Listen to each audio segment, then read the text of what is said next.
గ్రహణం వచ్చింది కదా, మరి ఇల్లు ఎప్పుడు శుభ్రం చేసుకోవాలి అని చెప్పి అడుగుతున్నారు. గ్రహణం వచ్చిన తర్వాత మనం చక్కగా స్నానం చేసేస్తాం కదా. రాత్రి వచ్చింది కదా, మనకి 1:30 ఆ సమయానికి విడుపు అయిపోయింది. మరి 1:30కే స్నానం చేయాలా, లేదు అంటే పొద్దున్న లేచాక స్నానం చేయాలా అని అడుగుతున్నారు. నిద్రలో సామాన్యంగా ఎవరు నిద్ర లేవం కదా, పొద్దున్న లేచి ఎలాగో స్నానం చేస్తాం కదా. ఒకవేళ మీరు విడుపు పూర్తిగా అయిపోయిన తర్వాత 1:30కి మేము స్నానం చేస్తాము మెలకుగా ఉండి అంటే అప్పుడు చేయొచ్చు, గ్రహణంలో తప్పేం లేదు. కానీ ఒకవేళ మేము నిద్రపోయాము, పొద్దున లేచిన తర్వాత స్నానం చేసి పూజ చేసుకోవచ్చా, ఇల్లు శుభ్రం చేసుకోవచ్చా అని చెప్పంటే అలా కూడా చేసుకోవచ్చు. పొద్దున లేచిన తర్వాత మీరు చక్కగా స్నానం చేసేసి ఇల్లు కడుక్కోవచ్చు, ఇల్లు శుభ్రం చేసుకోవచ్చు. లేదు అంటే ముందు ఇల్లు శుభ్రం చేసుకుని అప్పుడు స్నానం చేసేసి దేవుడి గదిని శుభ్రం చేసుకోవచ్చు.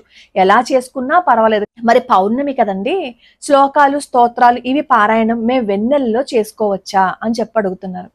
రేడియేషన్ ప్రభావం ఉంటుంది కదా, అందుకని వెన్నెల్లో వెళ్ళి చేసుకోవాలి అని అనుకోకండి. ఈ ఒక్కసారికి మీరు ఇంట్లో చేసుకోండి. బయటికి వెళ్ళడం వల్ల ఎందుకు అనవసరంగా, మన పెద్దవాళ్ళు అసలు గ్రహణ సమయంలో బయట తిరగద్దు అని అంటారు.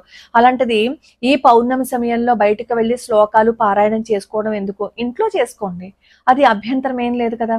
అలాగే సూతకంలో ఉన్నవాళ్ళు ఈ గ్రహణ సమయంలో గ్రహణ స్నానం చెయ్యాలా అని అడుగుతున్నారు. సూతకంలో ఉన్నా సరే గ్రహణ స్నానం చెయ్యాలి. వాళ్ళు ఏదైనా శ్లోకాలు అవన్నీ చేసుకోవాలి అని అనుకుంటే అవి చేసుకోవచ్చు, ఎటువంటి అభ్యంతరము లేదు. అలాగే ఇంకేవైనా సందేహాలు ఉంటే కింద నాకు కామెంట్లో పెడితే అవి కూడా తీర్చే ప్రయత్నం చేస్తాను.